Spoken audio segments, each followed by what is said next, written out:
Wesfarmers has announced big plans to expand the Bunnings hardware chain with $600 million earmarked for 18 new stores over the next 3 years. It lays the ground for a major battle with arch rivals Woolworths for the lucrative home improvement market.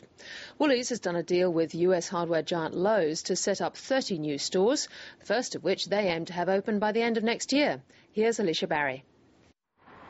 This former glass factory, once owned by CSR, will soon take the shape of Australia's biggest home improvement store. It's part of Wesfarmers' plans to spend $600 million on 18 new Bunnings stores in New South Wales over the next 3 years and upgrade various others.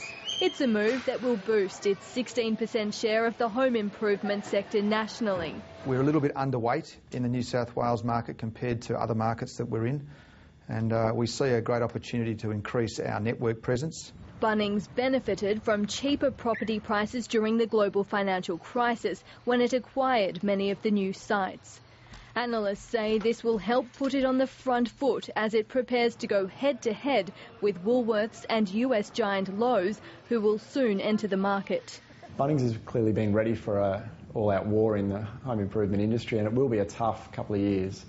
Clearly they're trying to ensure that their existing stores are up to speed, as well as opening new stores to try and prevent intense competition. Bunnings CEO John Gillam says it's not a defensive move. I think that's quite ill-informed, because if you track back through the history of what we've been talking about expanding our network, 10 to 14 Bunnings warehouses opening every year for the foreseeable future for quite some time, and that hasn't changed. The competitive landscape continues to evolve. That's not new. That evolution will be advanced by the opening of the first of Woolworths warehouse-style stores late next year in the Bunnings stronghold of Victoria.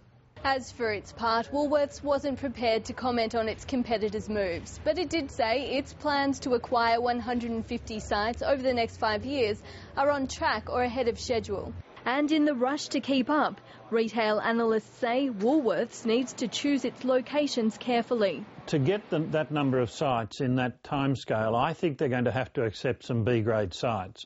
Bunnings has been quite strong in only accepting top-notch sites. I mean, they've made the odd mistake, but they're very few and far between. Bunnings' strong reputation for good service and low prices is something else Woolworths will have to contend with. It's an interesting proposition that Woolworths has. Bunnings has a very strong reputation in the Australian hardware market and a very strong reputation in other categories which they've expanded in recent years. It's up to Woolworths to impress the customer at the end of the day. Other competitors like Mitre 10 are seen as trailing Bunnings. Mitre 10 seems to have lost its way a little and doesn't seem to know how to compete with Bunnings. To some extent they need to really redefine their strategy to occupy those fill-in spaces that Bunnings are trying to do themselves. The strategies of the home improvement giants will be put to the test when the battle heats up next year.